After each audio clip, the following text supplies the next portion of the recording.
बढ़ेंगे पश्चिमी बनास नदी। कौन सी नदी बढ़ेंगे? पश्चिमी बनास नदी।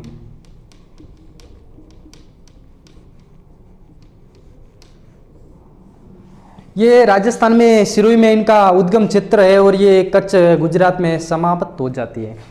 इनके प्रवास क्षेत्र की बात करें हम या उद्गम की बात करें तो सिरोही होती हुई कच्छ गुजरात में विलुप्त होती हैं।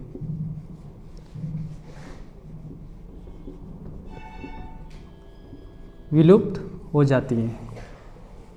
और इनके ऊपर एक बांध बना हुआ, पश्चिमी बनास नदी पर एक बांध बना हुआ है। बांध का नाम है बनास बांध चिरोई। क्या नाम है? बनास बांध चिरोई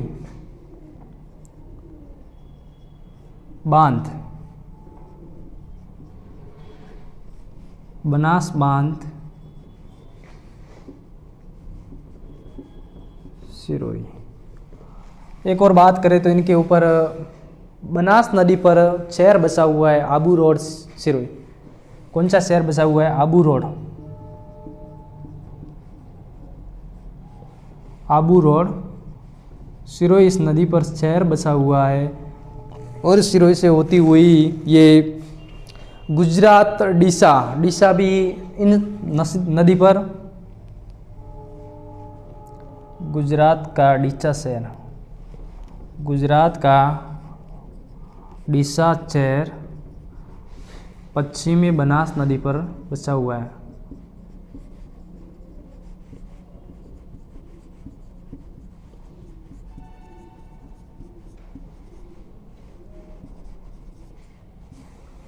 तो पश्चिमी बनास नदी सिरोही में इनका उद्गम क्षेत्र कच्छ गुजरात में ये विलुप्त हो जाती है और बांध बना हुआ है बनास बांध।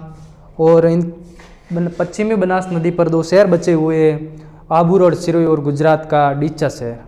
अब हम इनके बाद पढ़ेंगे एक और नदी है, वो है अरब सागर की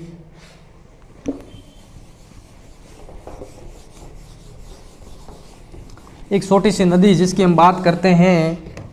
उस नदी का नाम है साबरमती नदी।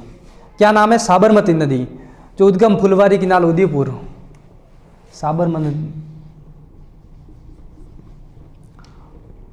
नदी है साबरमती। क्या नाम है? साबरमती नदी उद्गम फुलवारी किनाल।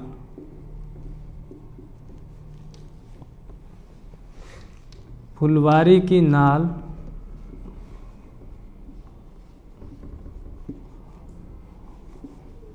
उदयपुर से इनका उद्गम होता है और ये जाती हैं गांधीनगर अहमदाबाद होती हुई खंभात की खाड़ी। ये साबरमती नदी यहाँ से शुरू होती, फुलवारी की नाल उदयपुर में शुरू होती और ये जाती कोटड़ा गांव उदयपुर।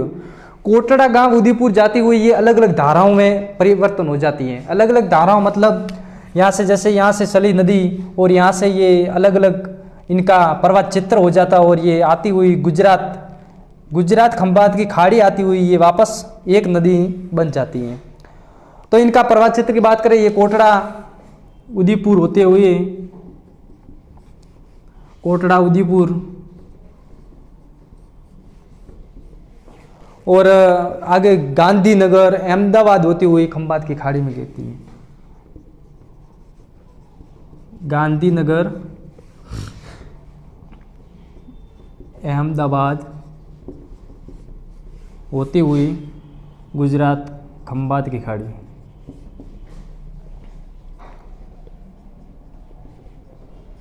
खंभात की खाड़ी में विलुप्त हो जाती है।